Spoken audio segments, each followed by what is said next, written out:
Jackie Robinson. He broke baseball's color barriers during segregation. This was a time in our history where black and whites, they weren't even allowed to play a game of checkers together. It was a crime that could get you arrested.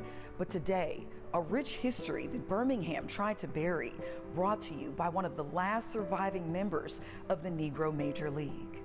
This area that we call our dugout is where we start. As we walk into the Negro Southern League Museum, you feel it immediately. This isn't just a collection of old uniforms. It's a space designed to put you inside a story that was once forced outside the lines. So as we're walking in, I immediately feel like I'm in a different space. The museum is designed like a ballpark because this league wasn't a footnote, it was a field of history. And it starts with an overview of just how widespread black baseball was at a time when black athletes were locked out of most professional sports. So this floor map just represents different places all around the country where the Negro Leagues were concentrated. And at the heart of that Southern story is where we find Birmingham.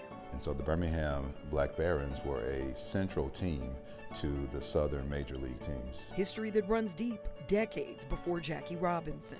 And so right here we have a list of some interesting facts of Negro League history, starting with the first recorded black baseball game in 1855. And this timeline leads to some of the most well-known dates in American sports. But the museum makes clear integration didn't create black talent. It finally stopped pretending it didn't exist. All the way up until the integration of modern baseball with Jackie Robinson in 1947. But between those dates, these players also had to survive the country they were traveling through. And that's where we find the Green Book, a guide that helped black Americans find safe places to eat, sleep, and get gas during segregation.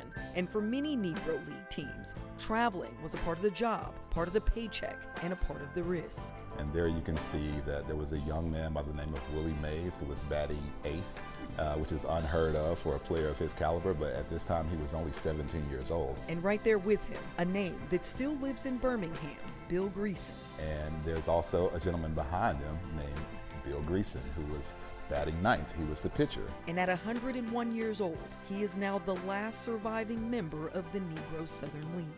Well, it started sandlot ball, you know, what we call sandlot, just fooling around on a field. They saw me playing sandlot ball one day and invited me to come try out, but I never asserted myself. A mentality often seen in the South back then, and sometimes a code of fear some still live by today. When you're down here, you don't have 44, and so I tried to stay down.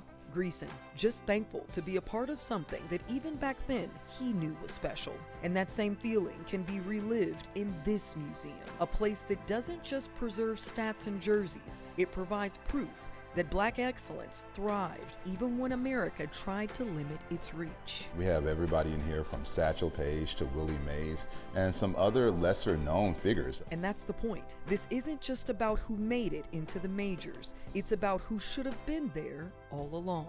For Amazing America 250, I'm Ashanti Ford.